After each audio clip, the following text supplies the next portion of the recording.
Okay, welcome to our first class on the JLI course of Medicine and Morals. And I think this is going to be a fascinating class. Myself, having been an EMT for a couple rounds and been fascinated with medicine over the years, this is where fascinations of mine combine, where my fascination for medicine and for Torah combine and come together. And so to me, this is a wonderful course and something I really look forward to. So thank you for joining us. We have about 16 people that registered, but many of them are going to be listening to the recordings because they can't actually make it to the night classes, but hopefully we'll be posting those and others will join us at other times during the course. Course overview. So what we want to use this course to become familiar with is almost like to know enough to ask questions. Yeah. You know, there's so many times we have no clue that there was even a problem. We want to at least be familiar with enough to know that there's a question to be thinking about here. So become familiar with key principles that guide modern Jewish medical ethics. So standard traditions that have been around for thousands of years that are guiding today's moral challenges in the field of medicine, which is one of the most high-tech industries we have, and to me, one of the most fascinating. We also want to clarify that the Torah, the blueprint of creation, does have answers to real-world, modern-time challenges and rolls with it. So there's literally nothing in that the Torah doesn't have something to say about, some guidance to give in any topic. We want to understand how seemingly new problems through the process of Torah skills, Torah learning, can answer questions today, problems of today, from things we've seen in the past. One of the things we talked about not too long ago was the example of when a Jewish astronaut went up into space and he's revolving around the world multiple times in a 24-hour period. When does he put on tefillin? When does he do Shabbos? How do you do that, right? So obviously we want to say, Torah can't have an answer for that because that stuff didn't exist back then. The answer is there. Study the basic premises of each thing. People went to sea back then that might be crossing the international date line or things that how did they do that? And the Talmud has answers. In that case, it's going by the timing of the last port you left. There you go. So therefore, if the astronaut left from Dallas or from Florida, then he'd be going by that time. So we do have answers. We also want to get an appreciation for the logic and the compassion that's embedded in the core of the principles that govern Jewish medical ethics. The logic, but also the compassion involved, very important part.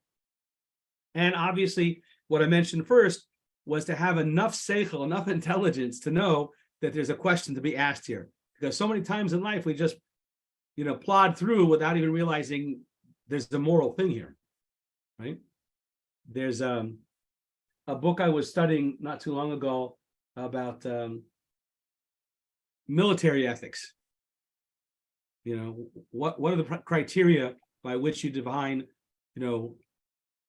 what you can and cannot do in a war environment? And again, so the Torah also has guidance for these type of things as well. I do want to clarify two things as we get started. Number one, nothing we learn together in this class over the next few weeks can be used to make a psak halacha, a definitive decision in law. There's way too deep, way too much to know. And so the goal is to know when there's a question to ask, but not to give any answers. We'll go through some answers that have been discussed and give parameters, but the goal is not to be able to make you a rav who can now give a psak that you can, make the one who's doing the halachic decision making right here. The goal is to have enough information to ask questions. The other part is a lot of things that we're topping that we'll be touching on could be very personal and could be very emotional.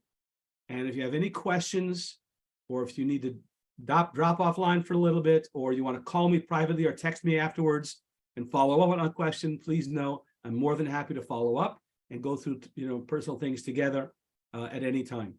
We'll find a time to make sure that we do that. So please be aware of your own sensitivities and when you want to bow out and when you want to be able to do a private conversation on something as well.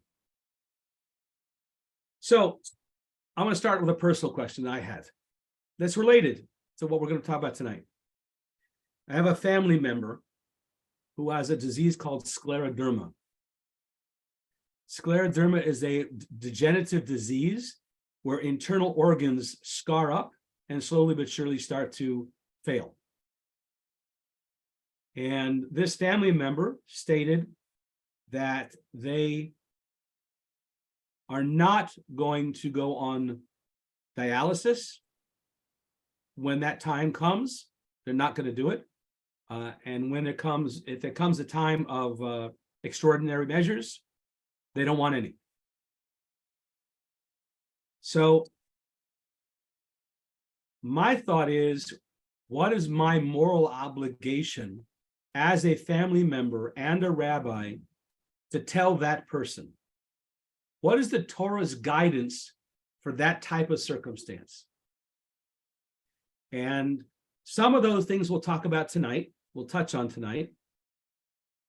But the topic we're going to focus on is when should you refuse medical treatment? So we're going to go into that tonight. I want to be careful to say that we're not going to go cover all of the pieces of this tonight. We're going to focus on some specific areas of this tonight. Over the course of the series of classes, we'll get into other pieces of this as well. But the response I was given when I spoke to a rabbi and did some more research, I thought it was a very logical and compassionate response. And I think that's what I'm proud to see in Torah. Not always do we understand or recognize the value, but I was pleased to. All right, let's look at page number 2. Rabbi, before you get into that, I think before you can consider the moral issue, you need to know why your relative is refusing this. Is it because of fear of what it's going to be like to be on dialysis? And these are things that everybody's afraid of, but when they get on it, they find out it's not the end of the world. It's just something you do in your day. Did you read ahead for tonight's? I don't have the book. Yes, I did. That is the very first thing we're going to cover, sir. All right, I beat you to it. What a lead in. Beautiful. We have a son who just went on dialysis. And how's he find it? Is it just one of those things you do? Yep. He's doing it on his own He's in doing his peritoneal apartment. dialysis at night. Yeah. Uh-huh. Yeah. And he's a fighter. And medical science has come so far. It just Yes. is absolutely amazing what can And every be done day it now. comes farther. Yeah. So let's look at page number 2. Case study. We're going to play with this case study, right? Mm-hmm. So this article is adapted from the Times of London, November 2008. And basically, Hannah in Australia is 13 years old, terminally ill, has persuaded a hospital to withdraw a high court action that would have forced her to have a risky heart transplant against her will. She said she'd prefer to spend her remaining days in the care of her family rather than the chance of dying in a hospital. Her mother, Kirsty, who is an intensive care nurse, and her father, Andrew, an auditor, say they respect their daughter's wishes. She had been in and out of hospital since she was 5, had a lot of times in the hospital and had a lot of experience there, and she wasn't that strong either. There's a big waiting list for heart transports. I'm happy to let someone else help. I'm happy to save someone else's life. I just decided there's just too many risks. And even if I took it, there might be a bad outcome afterwards. I've been in hospitals too much, and I've associated hospitals with bad memories. So that's why I didn't want the transplant.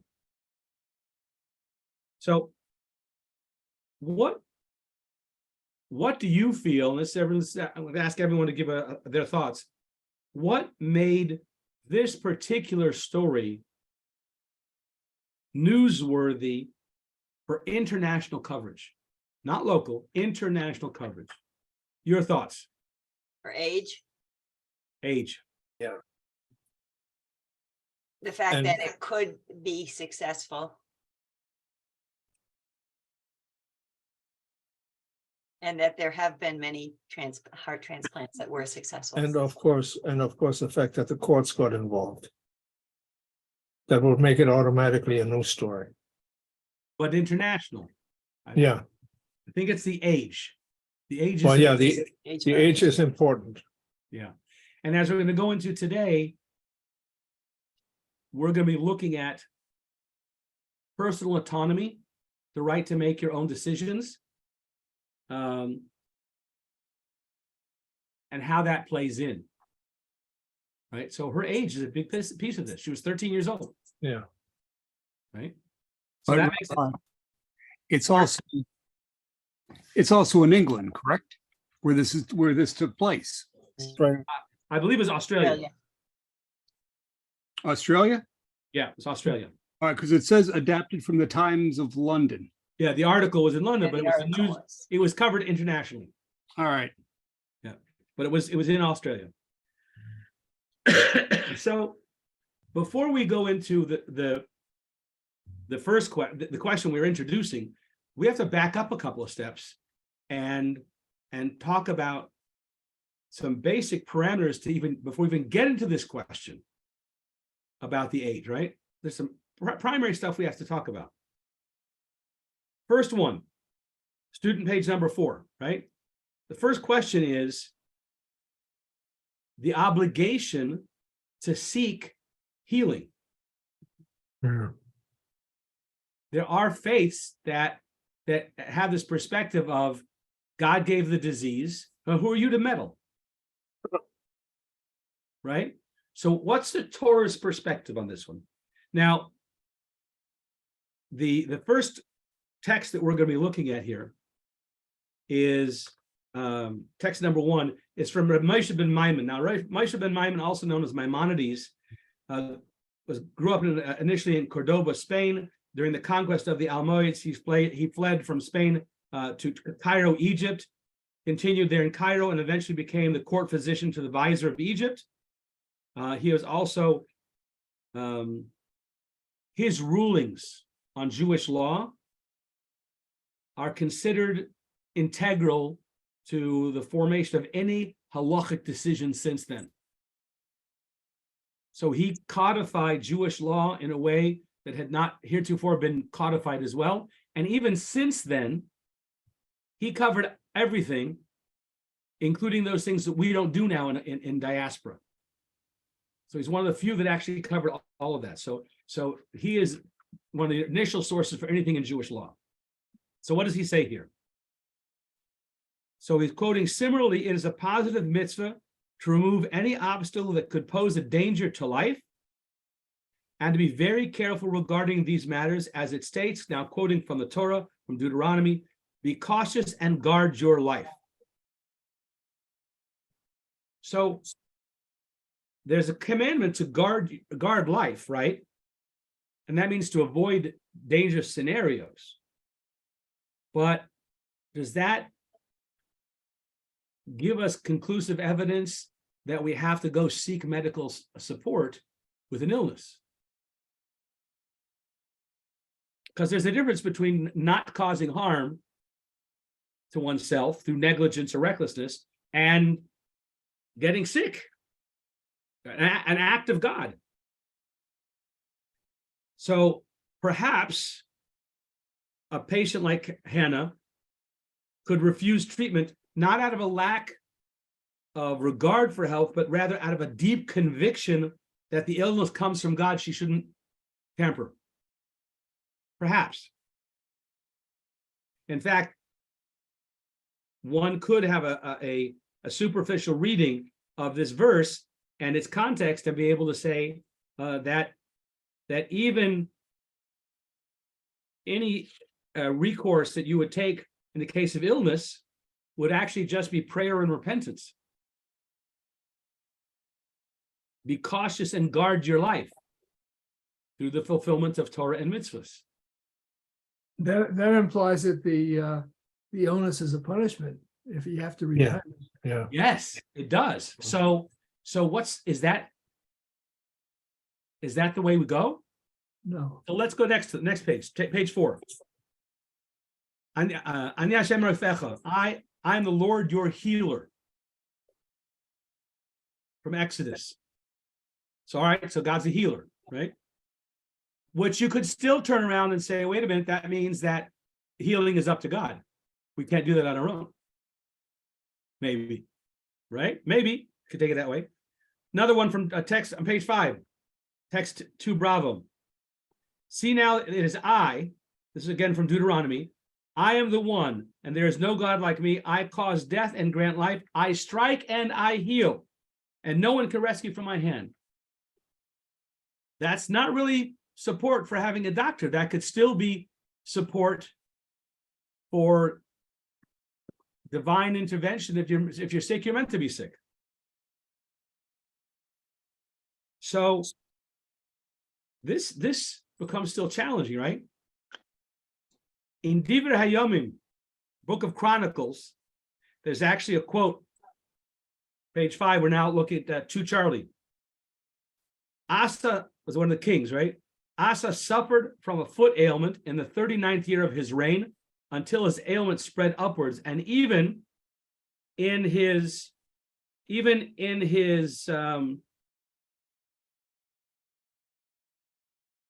Illness. yeah, I was trying to get switch a call off. Even in his illness, he did not seek the Lord, but physicians. So it seems to be here that you might think that Judaism actually rejects medical intervention. He's getting punished and even and told off for having sought medical intervention. So let's keep looking. Text 3 Alpha. This is from Exodus. And if you remember from one of our previous classes, for those who were there, anything that we're going to say is Torah knowledge, we have to be able to trace it back to its source in the 5 books of Moses. It has to have its source there somehow. So let's look at this verse from Exodus. And if men quarrel, and one strikes the other with a stone or with a fist, and the victim does not die but is confined to bed, if he gets up and walks from outside on his staff, walks about outside his staff, the assailant shall be cleared, and he shall only pay for the victim's idleness, and he shall provide for his cure. He has to pay medical expenses. So this refers clearly that there's medical expenses that he has to pay. The Torah is validating medical expenses. So we could say, okay, here's your proof. Here's your proof that the Torah says you should seek medical advice because the guy has to pay for it, right? Hang on. The school of Shammai says he shall provide for his cure. So the school of Shammai says that this is where you see that permission is granted for physicians to heal. So Rabbi Shammai says that, right? But we're going to come back to this a little bit. So there's one opinion that says this is proof, right? But there's an interesting aspect to this we're going to come back to. Let's look at text 3C, 3 Charlie. Shlomo Yitzchaki is also referred to by the acronym Rashi. Rashi is a famed author of commentary on the Bible and on Talmud. Troyes, France is where he's from. He was famed for having established yeshivas in France, in Germany. He speaks to the literal understanding of the verse in Torah. He speaks to clarify the simple understanding, not the deeper esoteric stuff, the simple understanding. Rashi comments on this pasuk, this verse in Exodus, and he shall provide for his cure.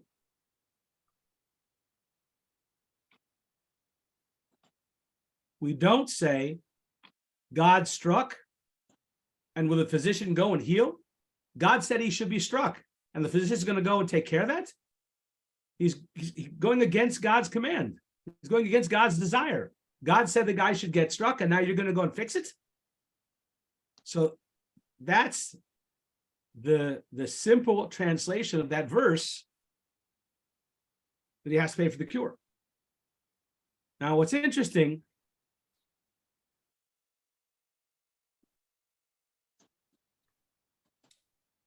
Rashi, he stresses the point that's taught to us by Rabbi Yishmael, is that medical treatment is allowed. So in other words, if Rashi is saying, how can he, this is not, you can't read this as a commandment to go seek medical help, but rather that if he does seek medical help, a doctor is allowed to charge. He shall provide for his cure. The assailant has to pay for it. Now, this is important because healing somebody is a big mitzvah. Saving life is a big mitzvah. Teaching Torah, a Torah teacher, is a big mitzvah. Torah teachers are not allowed to charge for teaching Torah. It's God's Torah. They can't be making profit off of that. So they're not allowed to charge for teaching Torah. There is a compensation that they can be paid to not take another job. You can be paid as a Torah teacher to focus on teaching Torah, and we'll pay you a stipend so you don't take on another job. So you can focus on this. The doctor can do that too. So Rashi is coming and saying that he shall provide for his cure, meaning is actually telling us that a doctor is allowed to charge a service for his fee as a fee for not doing something else, but actually staying a physician.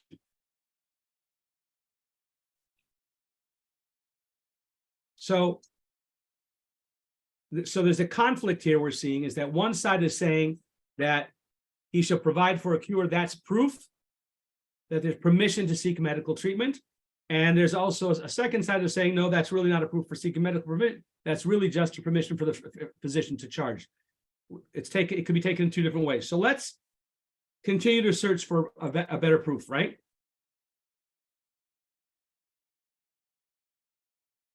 Once we've established that there's permission to seek medical treatment, then it's clear that the earlier mandate to guard one's life is applicable even in the case of illness, and serves to create an obligation to seek out medical treatment in the event of life-threatening illness. Moreover, this obligation is also true for the illnesses that are not life-threatening illnesses, and we are commanded not only to maintain life, but to maintain a healthy life. So we want to see if someone is not well and they're going to seek medical support. Are we contradicting God's mandate that the person be sick?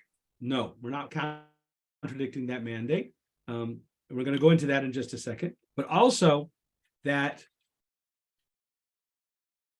it's not about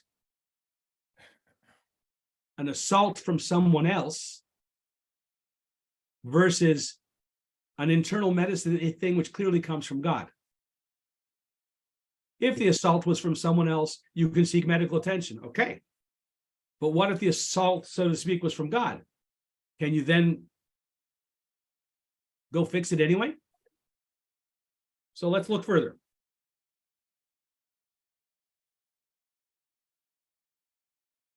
Text 3 Delta, page 7. And we're going to refer back.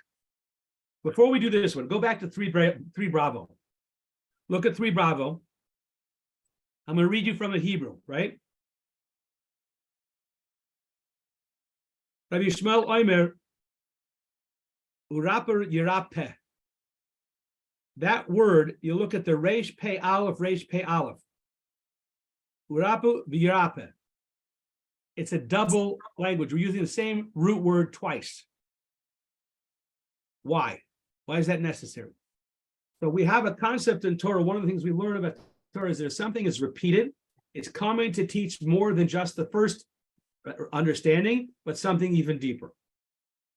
So we see here from a Tosfos, which are the French and Germanic commentators after Rashi. So they're saying that from the word V'rapeh alone, we would understand permission to heal. But what's the purpose then of the double expression, V'rapeh v'rapeh? Without the double expression, one might think that only wounds inflicted by humans may be healed, whereas humans' illnesses that are divinely inflicted could be construed as defying the edict of God. Therefore, the word is repeated to teach us it is permitted to heal all illnesses, not just those caused by man, but even those divine illnesses as well. So now we have it established that it's morally permissible and moreover obligatory to seek medical care of physicians, not only to cure wounds inflicted by men, but also those that are divine. So we're saying we do have this from the text. We can there imply for he shall provide for his cure. We've gone back and forth, but we are going to accept that yes, that verse in Chumash can be used to say no, we have to seek medical support.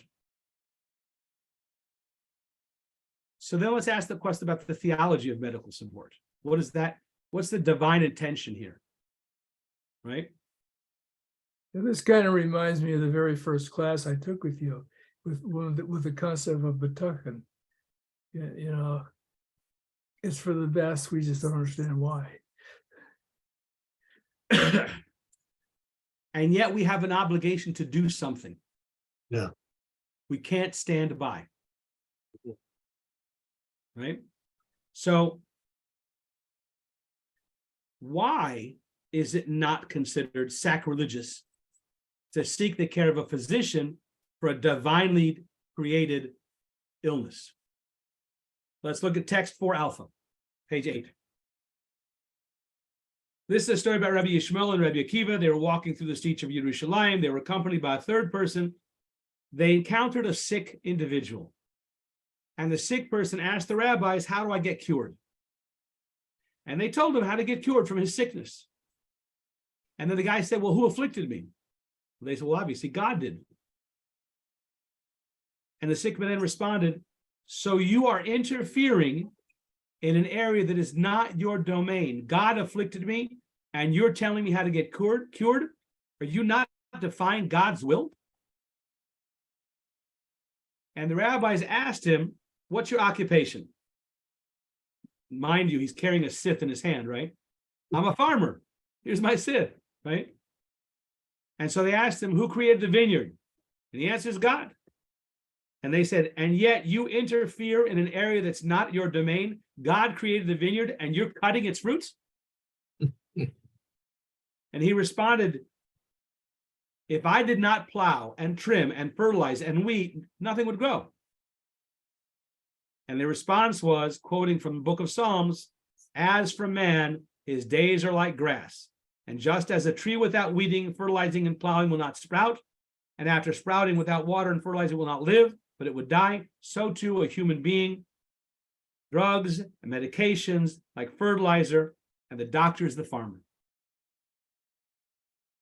So this is a quote from Medrash Tamura, saying that obviously this is the divine system that has been created.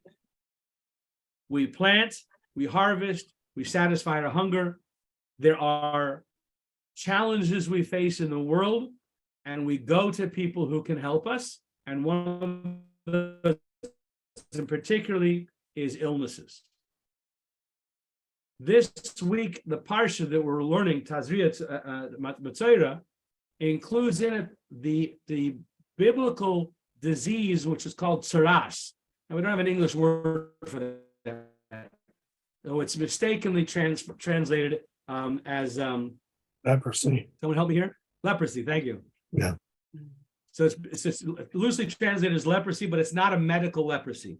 It's discolorations and lesions on the skin or on clothing or on the house. And it comes as a direct response to a spiritual malady, someone who is not spiritually on a good path. They're doing things they shouldn't be doing, like spreading slanderous stories. And therefore, this is a divine intervention. And who do you go to? You go to a Kohen. You don't go to the doctor. You go to the Kohen. You go to the Kohen to find out, is this a medical thing or is this a spiritual thing? And if the Kohen says this is a medical thing, you go to your doctor. And if it's a spiritual thing, now he has to come up with a spiritual response to this malady the person's facing. But it has to figure out first, what's the source of this, right? All right. Page 9.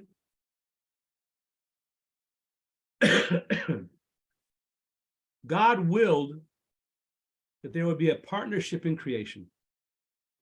God created the Garden of Eden and told man, this is your job. Tend the garden. Make it a beautiful place. Here's the world. Here are the challenges. Make this a beautiful place.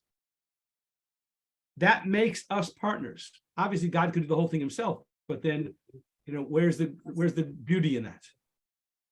Right? But by giving us the opportunity to engage in making the world a better place, we actually get to be partners with God in making the world a better place, partners with God in his creation. And so we do that in so many different ways. For some, it's in agriculture and feeding people, and others, it's acts of goodness and kindness, and others, it's establishing faith.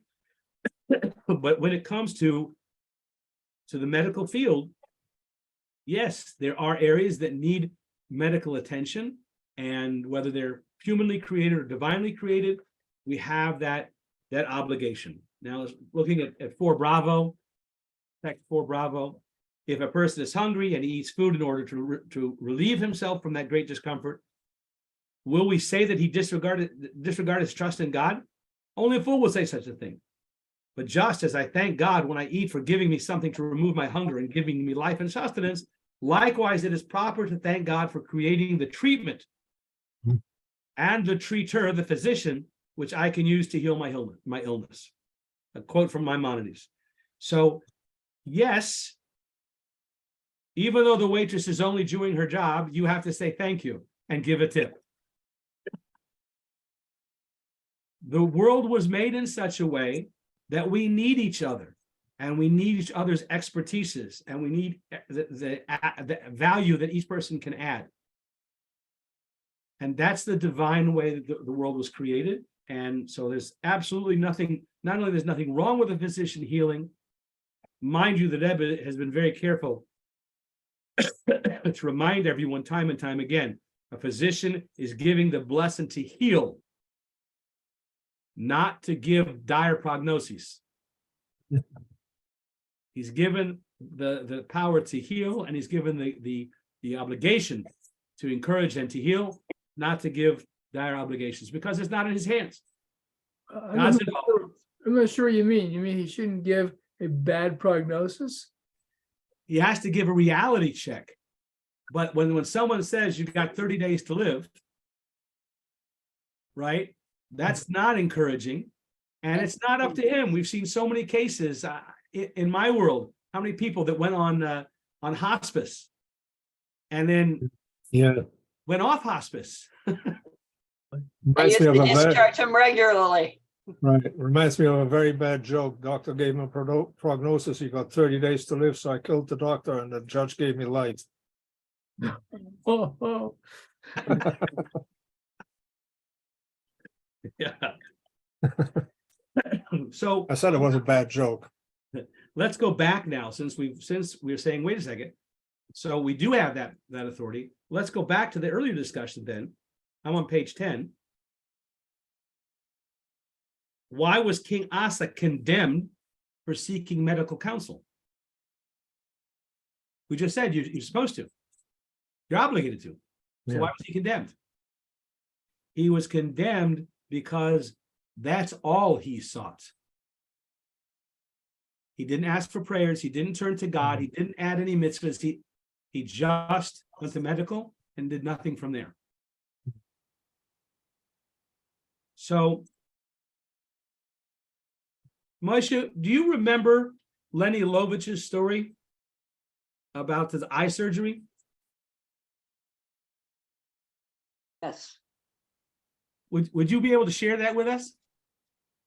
I don't know all the details, but he was going into a closet and a handle of a mop or broom went into his eye Oh, and tore a muscle in his eye so that it kind of went up completely, looking up in his head. And he was a surgeon, so without his eye and his Yeah. stereo vision, he He's would done. have been, and he was a young guy, he would have been done. So first they called into the Rebbe, they got a bracha, and then they went to Jules Stein Institute at UCLA, and the doctor said, "Well, let's do this. We won't operate right away. We'll, come back in a few days or a week or whatever." And by the time he came back, it was healed, and the doctor couldn't believe it. Said it was miraculous. So The doctor said it was miraculous. the doctor said it was miraculous because he'd never seen anything heal on its own like that, and that quickly. And then the Rebbe, when he reported back to the Rebbe that he had been healed, the Rebbe told him that he should make sure to make Kiddush and Havdalah on red wine, which he's spread out as a lesson to everybody. But I don't know if it was individual or if it was for everybody, but that had something to do with his vision, that he should have good vision. Right. So what we're looking back at the story then is, here's an example when medically there were dire consequences and not a lot of hope. But at the same time, he sought a blessing from a tzaddik.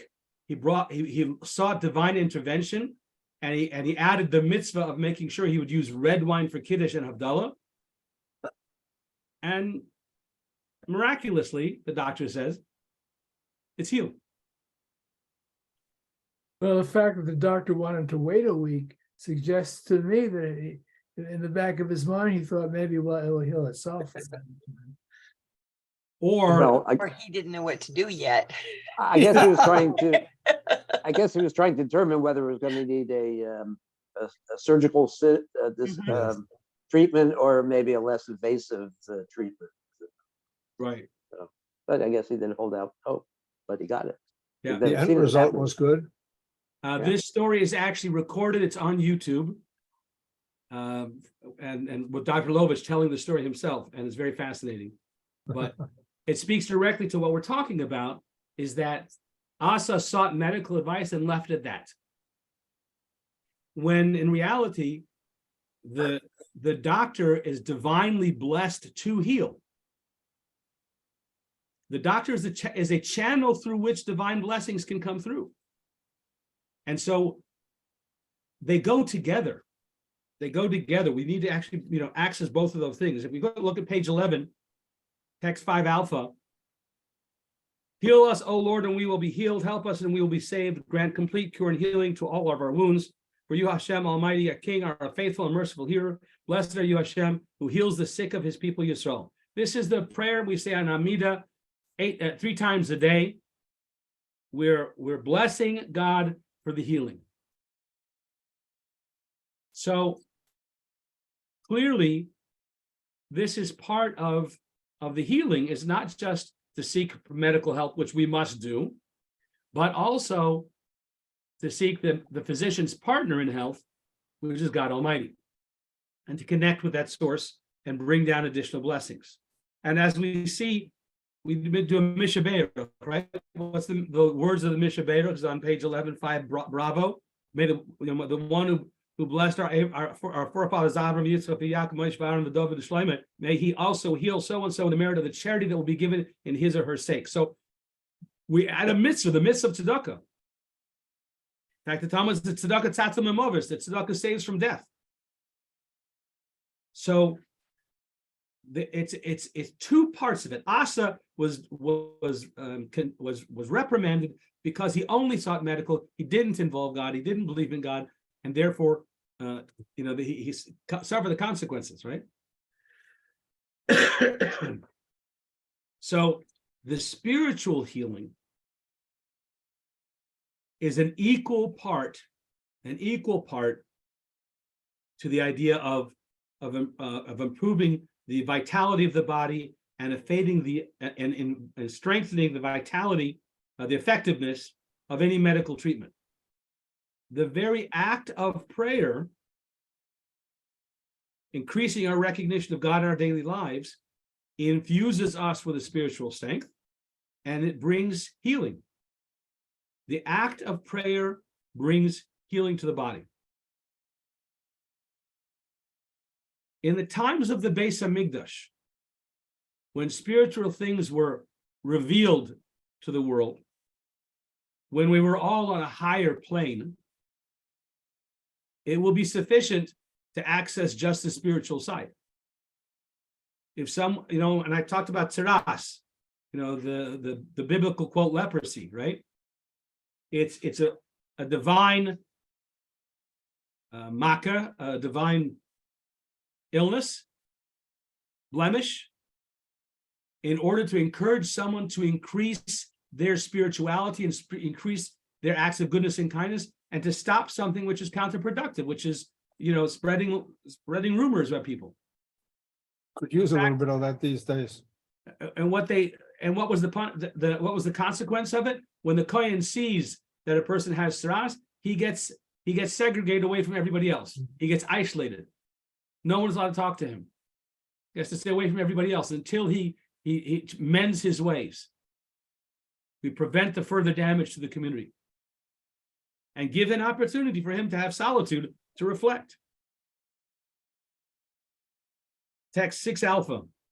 One who feels pain in his head, he should engage in the study of Torah. One who feels pain in his throat should engage in the study of Torah. One who feels pain in his bowels should engage in the study of Torah. In other words, it's the study of Torah that connects a person closer and closer with God Almighty, that helps to bring refuah. When my children were little and we were giving them their medications, whether it was child Tylenol or whatever it was we were giving them, we trained the kids. Take your medicine, and as you take your medicine, you say, Refuah Shlema kum von Hashem, that a complete recovery comes from God. You're taking your medicine, but you're saying a complete recovery comes from God. It's 2 parts. You need the medicine and the doctor's support, but you also have to know that its success is dependent on God. One of the things we've learned about this, not in this topic here, but the doctor is endowed with a malach, an angel, that comes with him and empowers him. And so some doctors are better than others. And maybe it's because of their knowledge and everything else. But sometimes you can get a doctor who's a complete shlemazel. And somehow he keeps being successful. And he has a malach. He has an angel. And so our job is to seek the right doctor and to pray that we should be healed, and there's those they go hand in hand, they go together. But increasing in our Torah and mitzvahs, increasing in giving tzedakah and things like that, they for sure are a very powerful way to change the situation. Why? The Torah is the blueprint for creation. You know the joke about when you get something and you try you get something in the manual, you start to put it together, and if all else fails, read the instructions. Yep. God gave us a manual for humanity. It's called the Torah. It's the blueprint by which we are created. If all else fails, look at the manual. Why wait for failure? See, it takes a woman.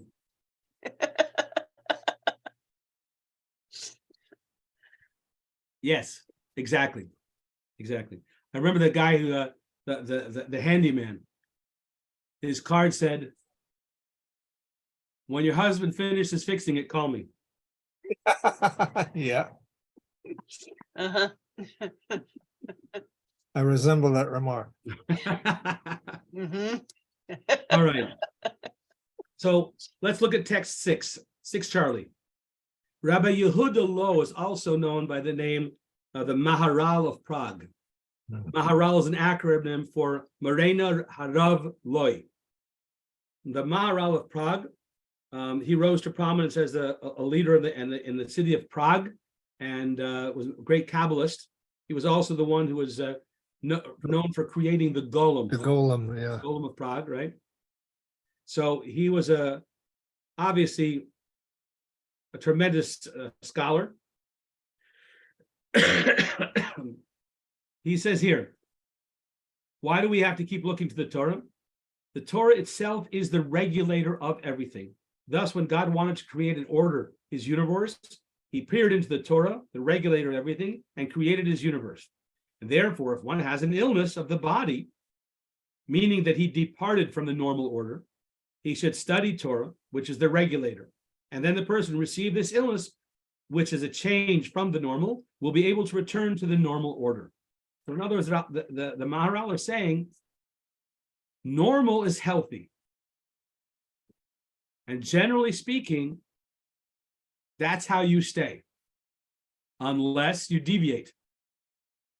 You don't take care of yourself, or we talk about deviating from Torah, which brings down blessings. Those are the things. Now, I want to be careful to mention, not all illnesses come from sin. Yeah. That is not a Jewish perspective.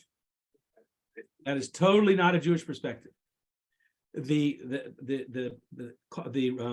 illnesses could come on because God wants to hear our prayers. He wants to up the game. He loves to hear from us, right? There's so many other things that could be the purpose behind this. If we respond in a proper Torah avenue, then it can also relieve the situation. And there are times when an illness has nothing to do with the people at hand. I had a bit of trouble when my father passed away over something like 10 years ago. And he suffered with Alzheimer's for a number of years. And I wondered, like, God, what are you doing? And I came to an understanding, it's not about that. That is a tool in God's hand to see how we will manage his care. Once again, my dad is making us mention. He's making us more caring and loving individuals. So it's not about sin. That is not a Jewish perspective. There are many reasons it could be that a person becomes ill, and our response has to be with Torah and mitzvahs. Our response has to be with seeing a physician to the best that we can. That's a combined effort to those two areas. Prayer and spiritual means of healing are encouraged, there's no way obviates the obligation to seek and follow the best medical advice that one can when someone is ill. So, question out to the crowd. What are the most common reasons for a refusal of treatment? Now, Ron, you mentioned one right off the bat, right? Fear. Yeah. Fear of something they don't understand. Fear of the dialysis, fear of a heart surgery, fear. What else?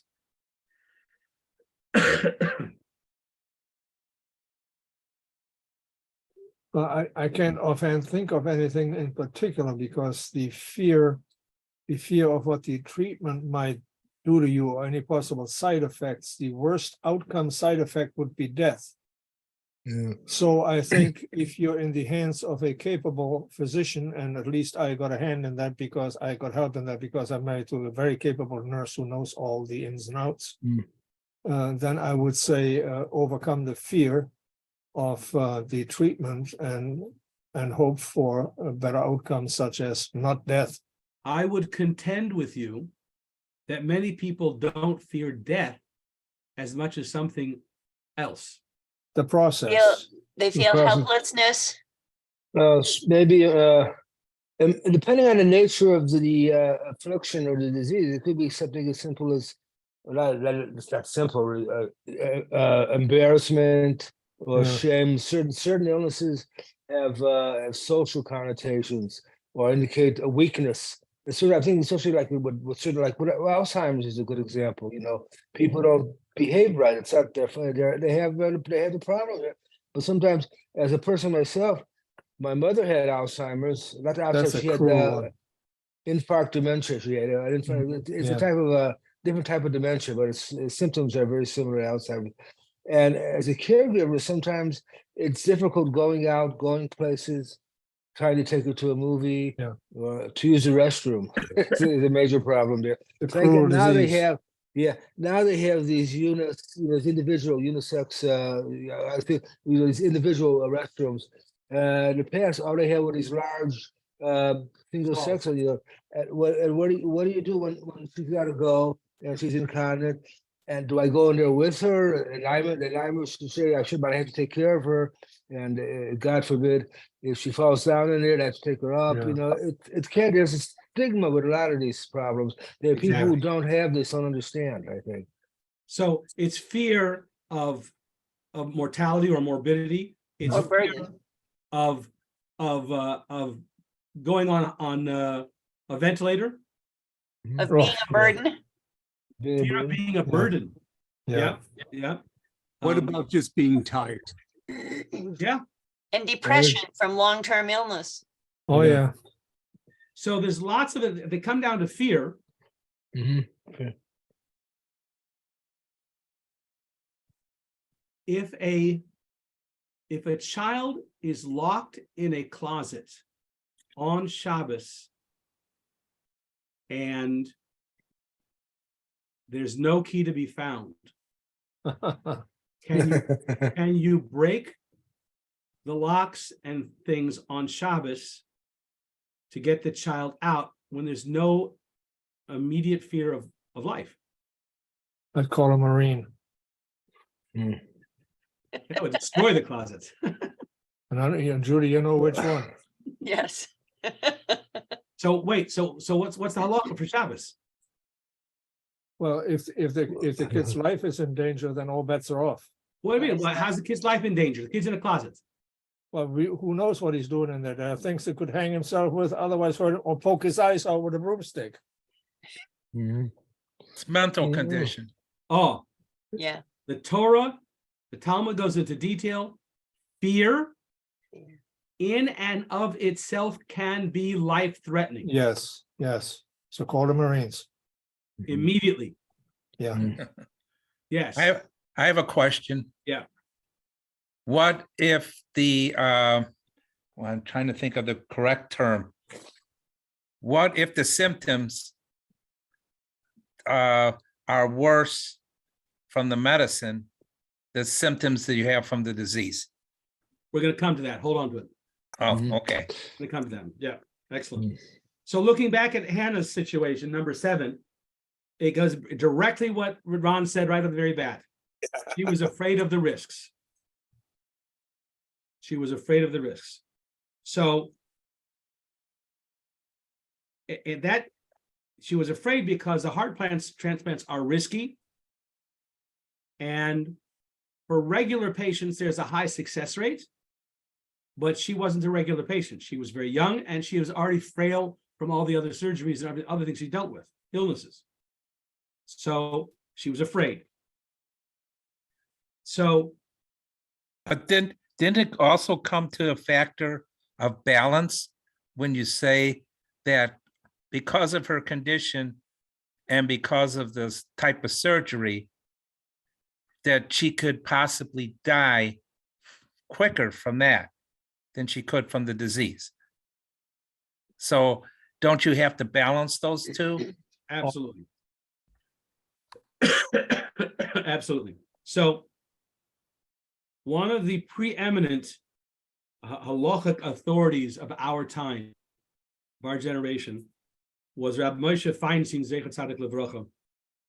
The Moshe Feinstein ruled that if the prognosis for the patient without the treatment is certain death in the near future, certain death, near future, and at the same time, the chances for success of the treatment are above 50%, there's an obligation to take the treatment. Yeah. Death is imminent. Majority of treatments are successful. Torah would obligate one to assume the risk. Torah would obligate you to take the risk. Now, what's interesting is that the question that was brought up was the child's right to make this decision. Where does this idea come from? So in the secular world, one of the main areas of conflict between secular ethics and Jewish medical ethics is the importance that secular ethics ascribes to autonomy. Yeah. Your right to make your own decision, which the parents felt that she had the right at 13 to make that decision. There's actually a famous case of a woman who sued the hospital for removing a tumor while she was under anesthesia without her permission. It saves the life, right? No, it was a tumor. It wasn't necessarily malignant or anything else. Oh, They were just in there and they took it out. Was this known beforehand, or did they just discover it when they were doing the surgery? While they were in the surgery. They were doing something else. That, okay. and all of a sudden this popped up and you have to make a decision, yeah. Text number 8.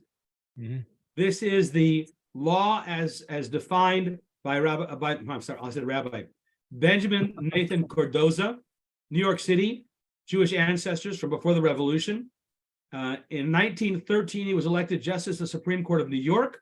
President Herbert Hoover appointed him to the Supreme Court in 1932. And his decision said that every human being of adult years and sound mind has a right to determine what shall be done with his own body. Mhm. Autonomy. And this became sacrosanct in the secular ethics. Now, I would posit that maybe our test case, being as fearful as she was and was convinced that she was already dying and done for, and I would posit she was probably not of sound mind under the circumstances. Maybe. Yeah.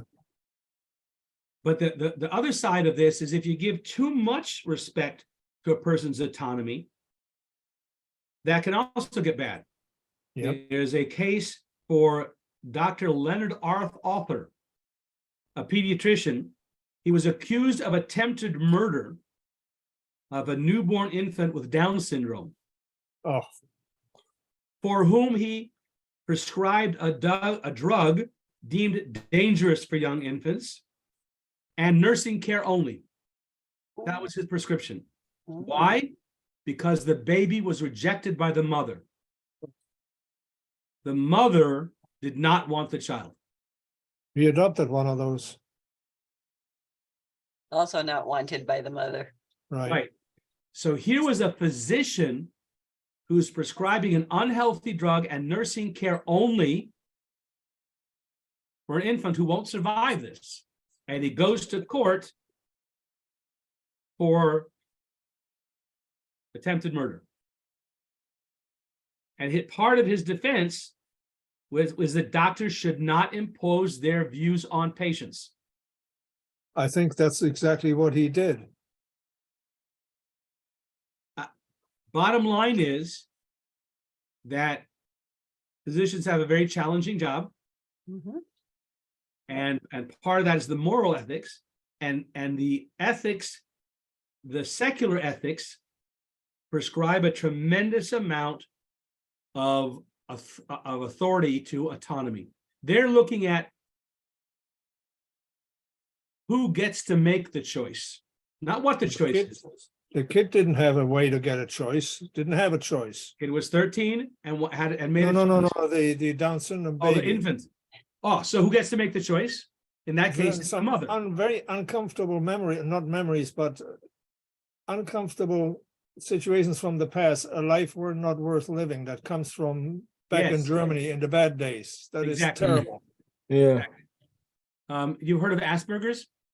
Yes, Mhm. Do you know why we no longer use that term in describing the condition?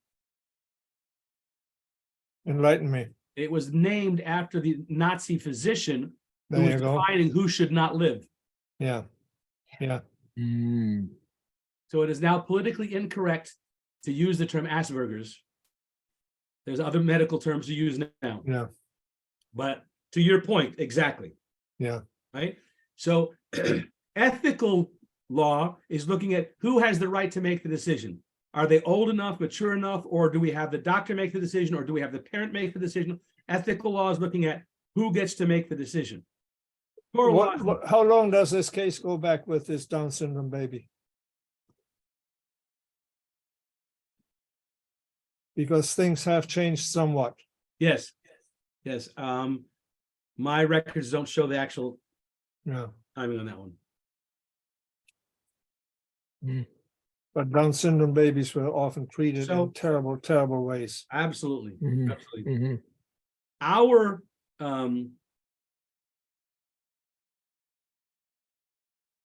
so the conflict we're looking at here is that halacha obligates one to seek medical treatment, Mhm.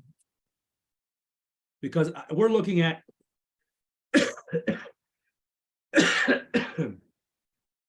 excuse me.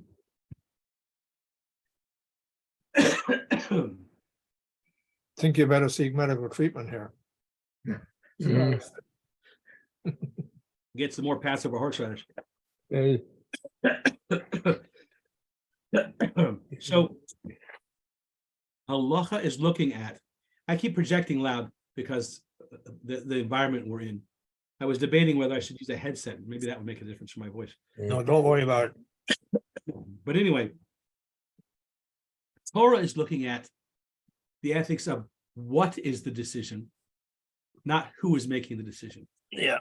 More secular ethics is looking at who has the authority to make the decision, not so much what decision they're making. So it's interesting how this plays itself out as well. In my father's case, my father had clearly defined advance directives, very clearly defined. And his power of attorney was my mother. When he had his final stroke and he was in a coma, he was brought home that same day.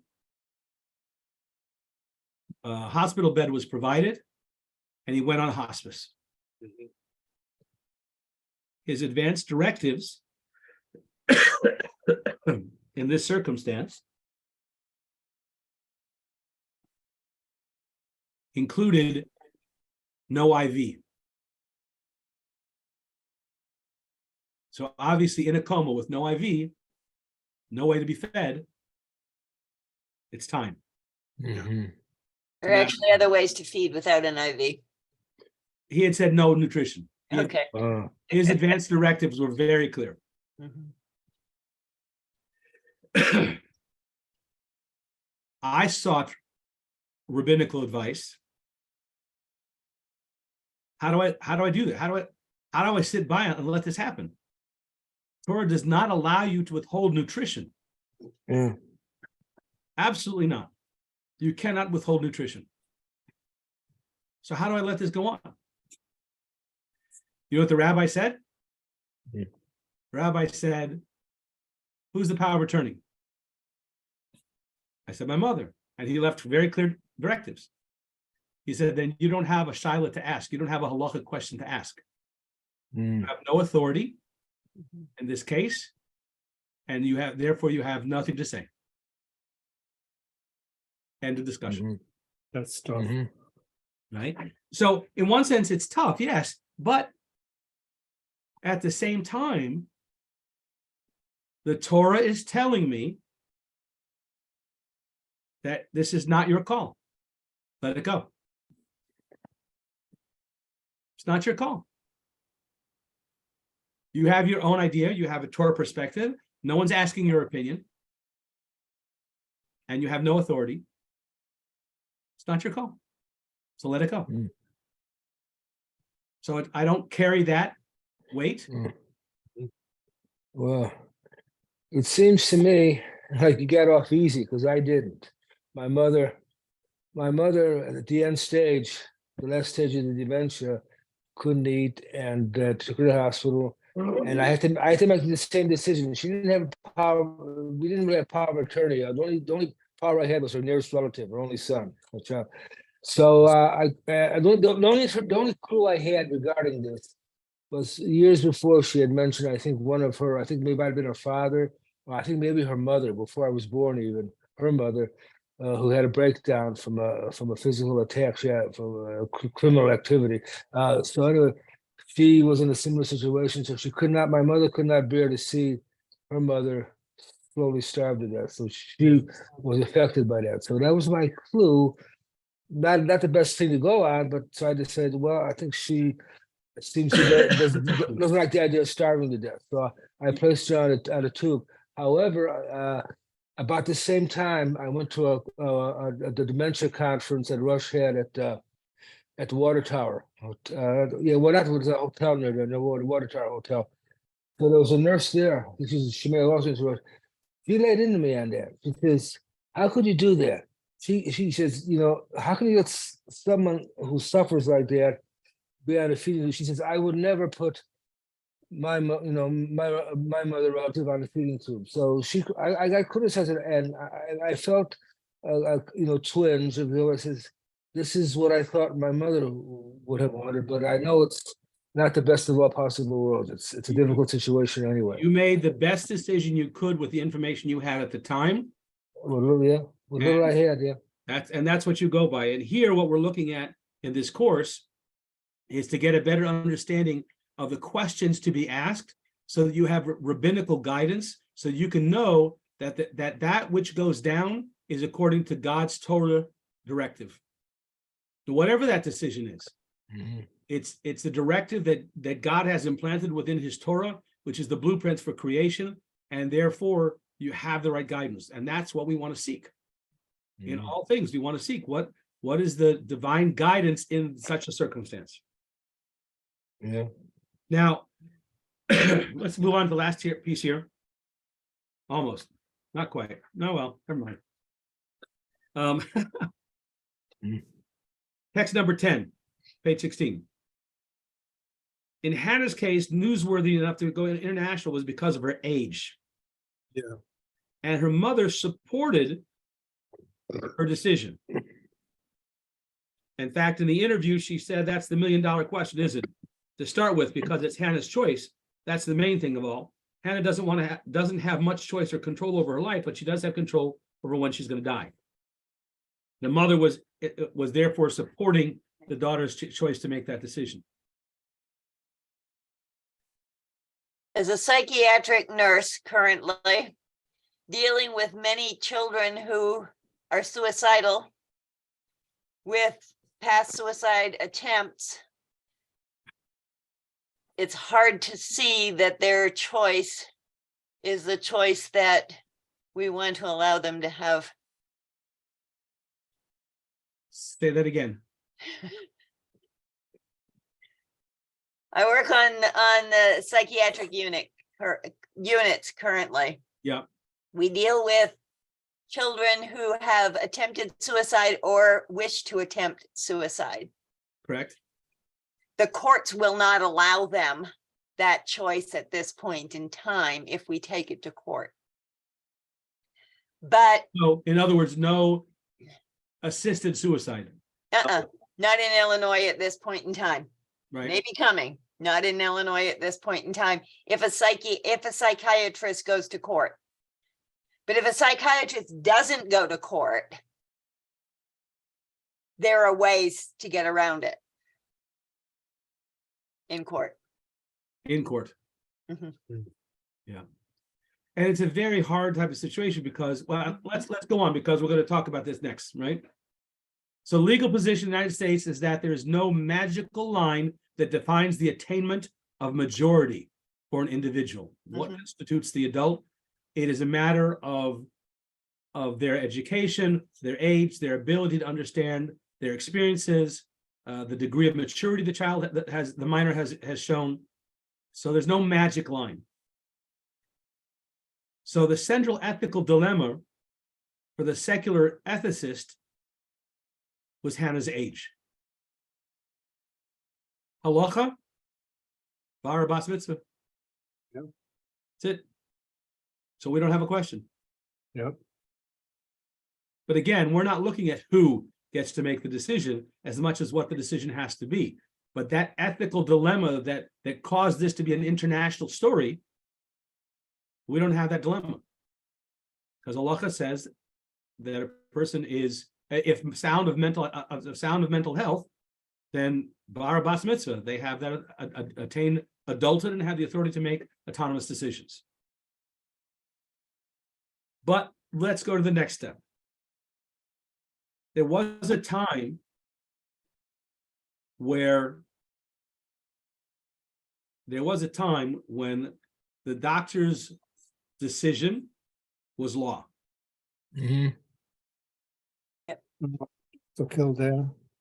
And therefore, if the doctor decided this is what has to be done, the patient was forced through that process Mhm. against their will or not, Mhm. didn't matter, because the doctor Mhm. said so. Mhm. What's the Torah's perspective on this? Medical coercion. Mhm. If Hannah didn't want to have it, what would the Torah say that, does she have to? So look at text 11 alpha. This is Rabbi Yaakov Emden, 1697 to 1776. He was called the Chacham Tzvi. He was the rabbi in Emden, Germany. A tremendous scholar, a lot of deep work. And he writes, in the case of an illness or wound which is exposed, about which the physician has definite knowledge and clear recognition, and I want to point out now that in the 1600s, when he says exposed, he means exposed with clear understanding. Now, with MRIs and CAT scans and everything else, that the physician's vision goes a lot deeper. Right? So the physician has definite knowledge and clear recognition, and it has a proven and a complete course of treatment. We always impose the treatment on a patient who refuses if his life is in danger. Even forcing him against his will in order to save a life. In my mind, I go to that picture of the person that's, on a bridge and about to jump. Do we try and save them, right? Yeah. Mhm. Where's their free choice, right? The source for this is the book of Leviticus. You shall not stand by the shedding of a fellow's blood. You shall not stand by the shedding of your neighbor's blood. we have a moral obligation to save people's lives. And so Rabbi Yaakov Emden is saying in this case that we have a clear obligation for coercion of medicine. But look back at what he said. What's the criteria? What did he say? If the life is already in danger. In danger? So it has to be life-threatening. We're not talking about a matter of convenience. Mhm. You know, can I take a surgery that can I take a dangerous surgery because it'll make me look prettier? Oh, Right? No. But it doesn't mean you have. Okay, wait a second. Can I take a risky surgery to help me lose weight? some people do that. Okay, but what would the Torah say? And If it might save your Yes. life. If it's a life-threatening circumstance. In some cases, it does. There are But not to morbidly make it- obese yeah, it's patients. a morbid But not obesity. to Yeah. make you look prettier. Right. Ah, right, exactly. Yeah. Life-threatening, right? What else?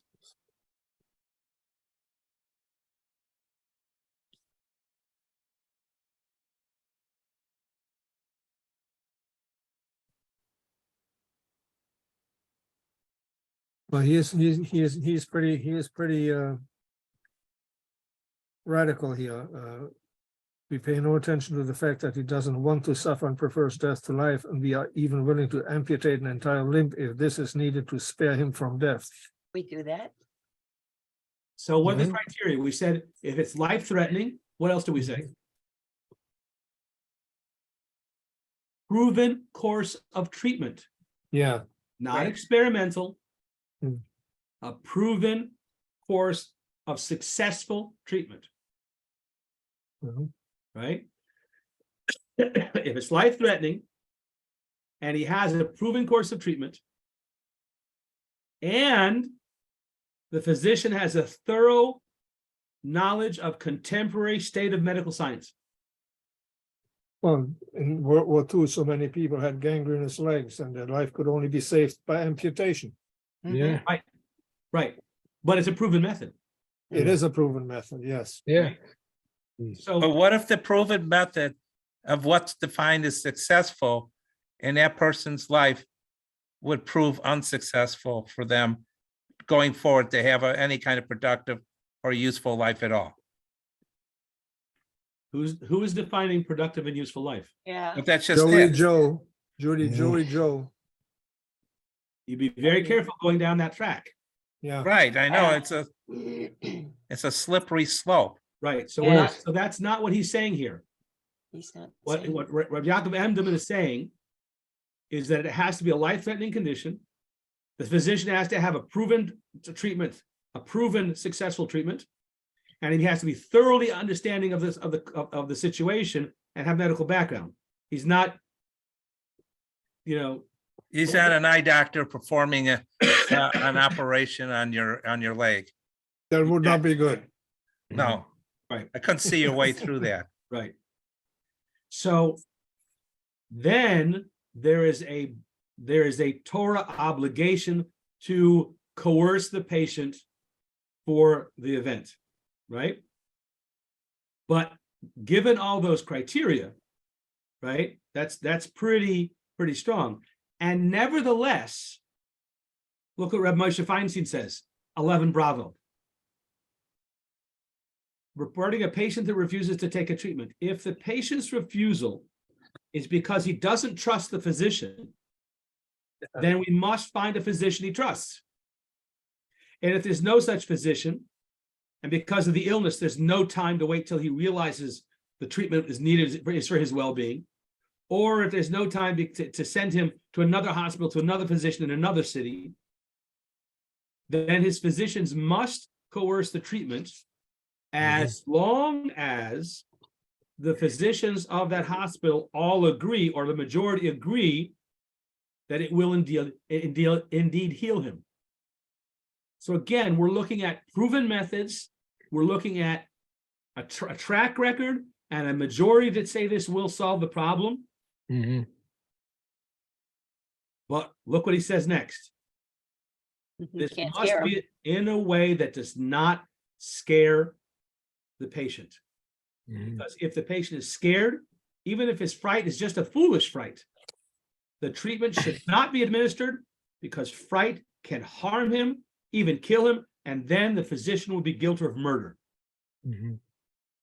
for having coerced the patient, frightened the patient, Mm. and it wouldn't be the surgery that does it. Mm. Therefore, it's better not to coerce, Right. even if the relatives want the physician to do so. Yeah. It's better did- not to coerce. So could this be a matter of conscience, perhaps on the patient? But what I'm thinking of when we're discussing this is Jehovah's Witnesses. Yeah, They have they have certain, they're against, they won't allow blood transfusions.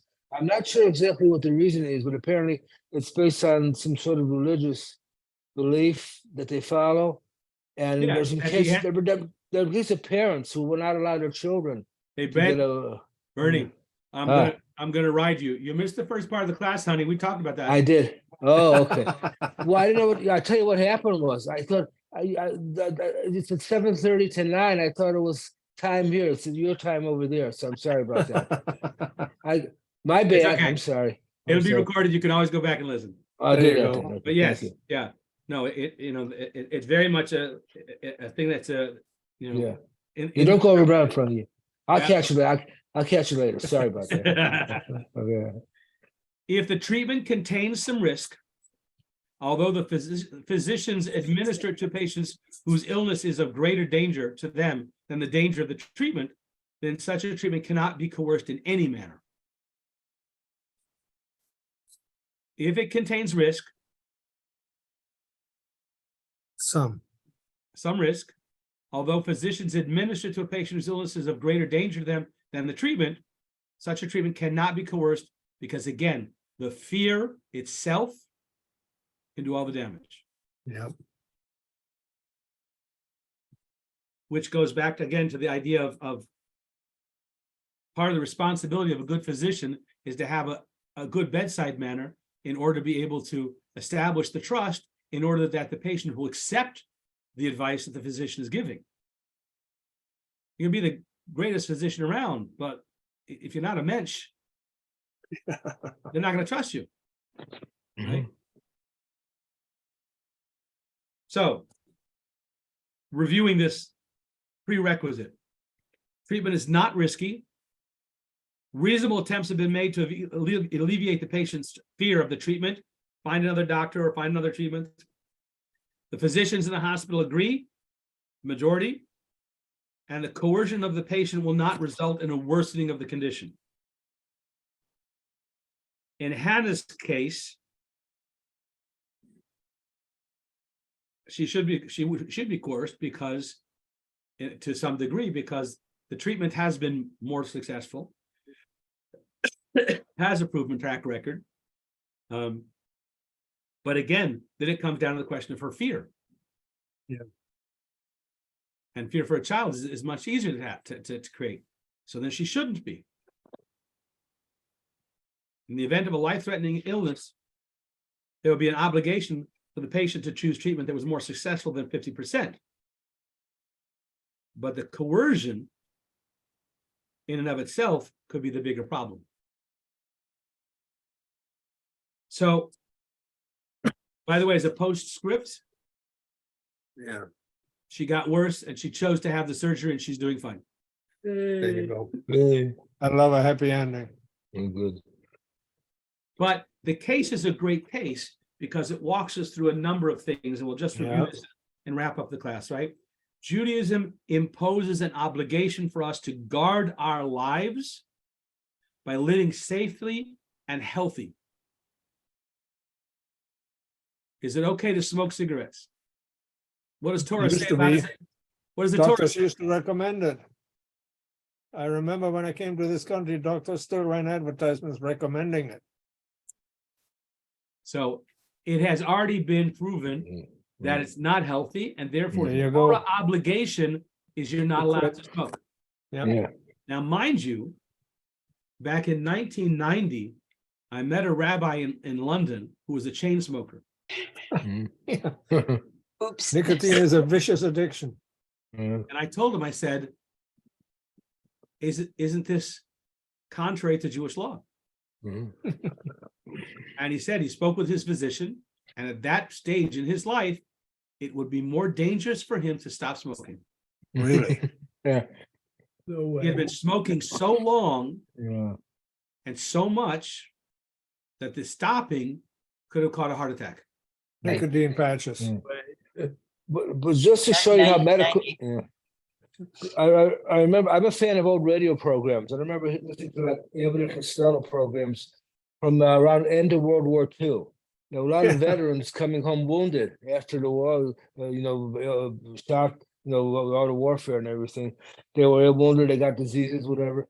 And a program, but at the end of these program, they would announce if they were doing it at a military base or military hospital, that they would be sending cartons of cigarettes Yep. to all the veterans in the military hospitals. They were sending cigarettes to veterans in hospitals. So this is how times change. All times have changed. Yeah. Red Cross used to go around Yeah. in military hospitals giving out packs of cigarettes. Yeah. And back in those days, well, it made it feel better. So, Good for morale. so medical science has advanced tremendously since that time. I had the Yeah. benefit of sitting in on an amazing presentation that a colonel had given. He gave the presentation to us at Civil Air Patrol, but this presentation he had actually given on the anniversary of D-Day to the Joint Chiefs of Staffs. And so he gave it to us again as well later. He showed, here was our medical technology in the field on D-Day. Mm, And here's where we are now, yeah, to compare those two. Oh, yeah.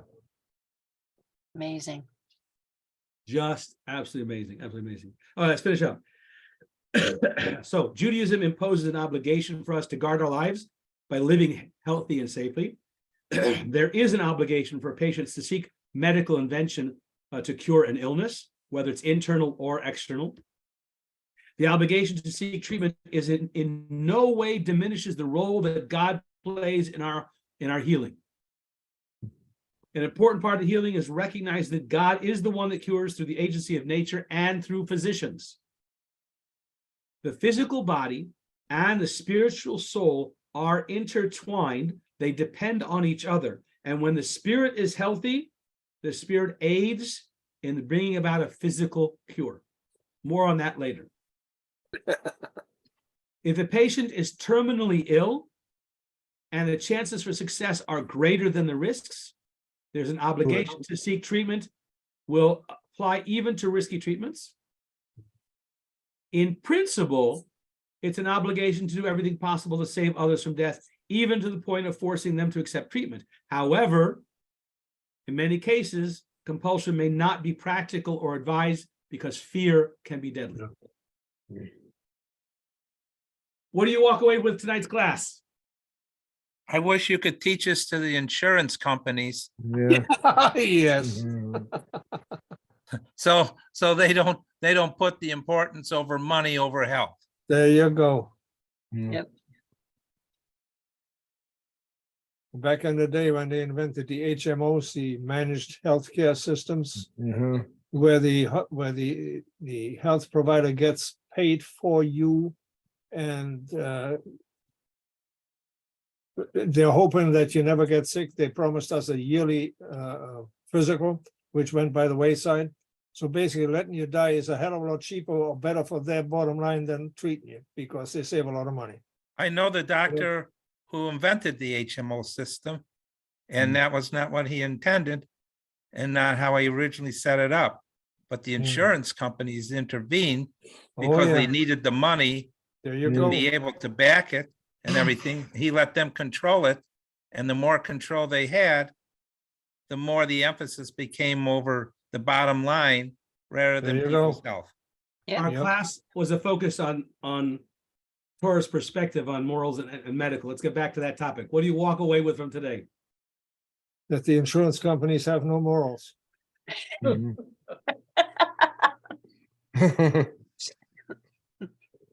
We'll give someone else a chance to speak, won't we, Rudy? Well, what I walk away with today is that I have to remember to tell Eastern Standard Time from Central Standard Time. So in other words, I'm tired at the same time. I think in Yiddish, I got verblunched. I got mixed up. Also, the other thing is I haven't gotten the book yet. I did get an email at 2:00 this afternoon saying they're sending it in the mail. So I should get There the you book go. by next class.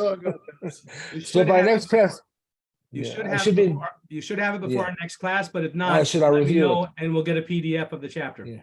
Well, they told me they already sent it, so if I better have it before next class. Don't Don't overestimate the US, Thank don't you. overestimate the US Postal Service. Well, Mark, they don't call. I they haven't don't heard slam from it Mark for tonight. I'd love to Yeah. hear Mark's comments on what you walk away with tonight. You'll Mhm. have to unmute yourself, Mark. Not yet. Can you read lips? Can you read lips? Yeah. Right. One of the things that I find a little bit hard to swallow is we have, my wife has lost her brother, two of her very closest friends. My nephew has stage 4 melanoma. None of them did anything to deserve it, and yet they got it. Why did they get it? It's not, I know what you said, it's not something based on sin, but flip the other side. These people didn't do anything that they deserved a death like that. Right. And did my father deserve to have Alzheimer's? No. So what we're talking about the Torah, what does the Torah say about people who, and particularly my wife's brother, who was he was pretty religious. He was very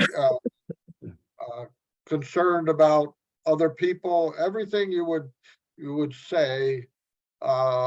So For a guy, why do bad things happen? to Things good happen to good people. The book, yeah, I and I think there's no book on there. So that's a topic for a whole nother course. Yeah.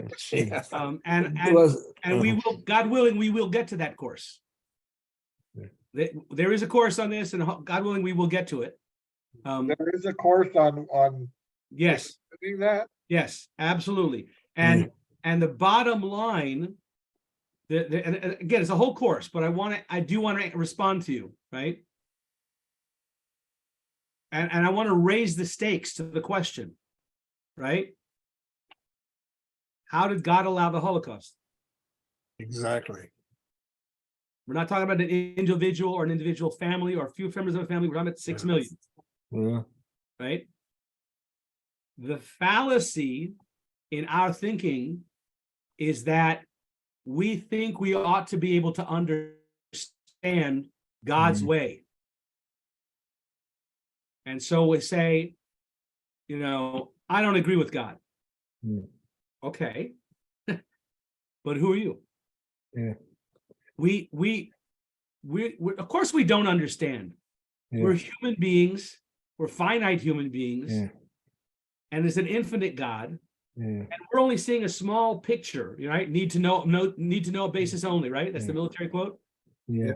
So that we only see a small picture of our place in space and time. But there's a whole universe, Yeah. and there's a history, Yeah. and there are Gilgulim, there are reincarnations of souls. Yeah. There's so much more to that question Yes, there is. that Do it's you remember? no Do you wonder remember? that we don't understand. Of course we don't understand. Yeah. Yeah. Yeah. Do you remember Chaim Friedman at Amsterdam? Sure. Remember, he was a Holocaust survivor. He used to read from the Torah every Shabbos, and I think he put that question to you one time. We were discussing something downstairs, and he was asking you that question. And I think the only thing that I didn't have an answer. I don't know what your answer was. I can't remember exactly. But one thing that I think that impressed both of us, that you know what, he was asking the question. He was upset, but the thing was, he still came. every Shabbos, and he read. He still came. The thing is, don't give up on Hashem. You still, it's Exactly. not a question you can have a final answer to. It's a continual dialogue, continue questioning and working through it. I don't know if you can ever come up with a final answer, but like I said, I always think, who can know the mind of God? But you just don't, say that, nah, and walk away. That you cannot, then you give up on everything. So Yeah. he still comes. He still came to service, and he still went from the Torah. Yeah. He So- didn't. He was still arguing. He was arguing about it. So that's the main thing. Hang That on, was the Rudy, big thing. hang on. Yeah. Go Hang ahead. on, I'm Rudy. sorry. Mark, back to you. Tonight's class, did it bring up any insights or any awareness or anything helpful? Created more questions, understood. Well, I'm saying in a way it's related to my question in that if God is the one who determines whether or not you heal, why did it get you sick in the beginning? Yes, yes, exactly. And Good again, question. multiple reasons. We'll be getting into further on in the course some of the pieces to that. But the bottom line is that there are many, many, many reasons why a person could become ill, and even, God forbid, pass away. And they're not going to be necessarily within our understanding to grasp those things. And so we have to continue on and still understand that God's running the show without the understanding of the why.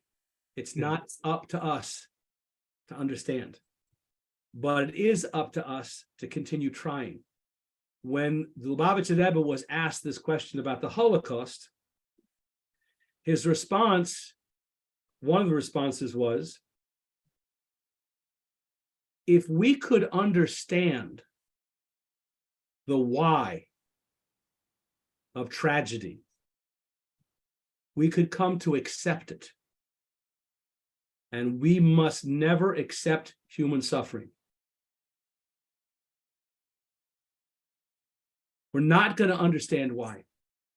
And we're going to continue to try and push medical science and all the things that we have to be able to find ways to make life better for people and to end human suffering.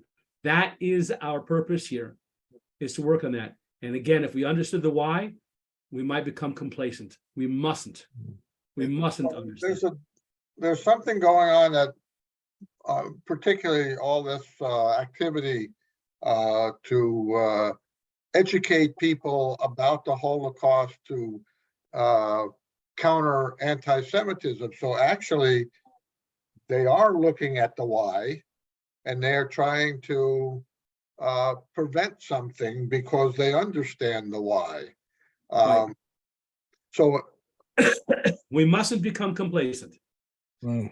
right, but they look for, when I say they, whoever is, there are multitude of people who are right over here in Milwaukee, for that matter, and southeast Wisconsin, who are going out and to high schools and colleges, even Holocaust survivors, and explaining to non-Jews, mostly Christians, because they're not very successful with the Muslims. You think? But they are trying to explain how the Holocaust, at least from the German perspective. Of course, since for the last 2,000 years, they've been the Holocaust all along. But from the standpoint of what went on in Europe 70, 80 years ago, they are using the explanation of how these people deviated from the normal, the Nazis, in other words. Right. So I want to get back to, there's a whole nother topic, a whole nother class. I want to go back to what we walk away from tonight on the concept of medicine and morals. And let me go to Ron this time, and Moshe, you're up next. Ron. And Jerry, you're up too. I'd love to hear from you. Well, as a physician, one thing I'm coming away with is that secular morality and Jewish morality aren't that far apart. There's a lot of similarity, and I mean, I agree with all the logic and the outcomes that have been said, but I think as a practicing physician, we didn't call it Jewish morality, but it was really the same thing. And I'm sure that JLI has courses that are this is actually an accredited course for continuing medical CEUs, continuing education courses and everything. Comes a lot of hoops to jump through, but there are a lot of good courses that do that as well, and that just shows that that's this is part of the education we go through. Absolutely. Moshe, you want to come on and share?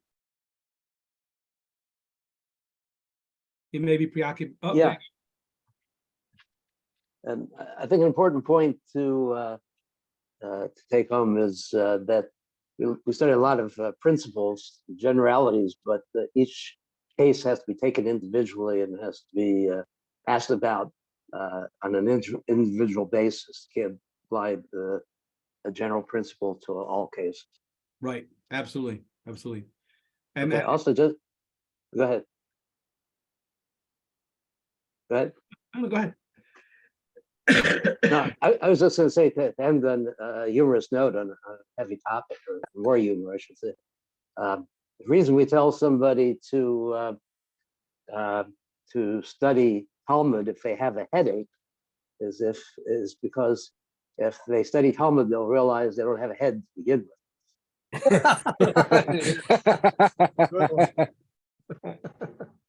There you go. There you go.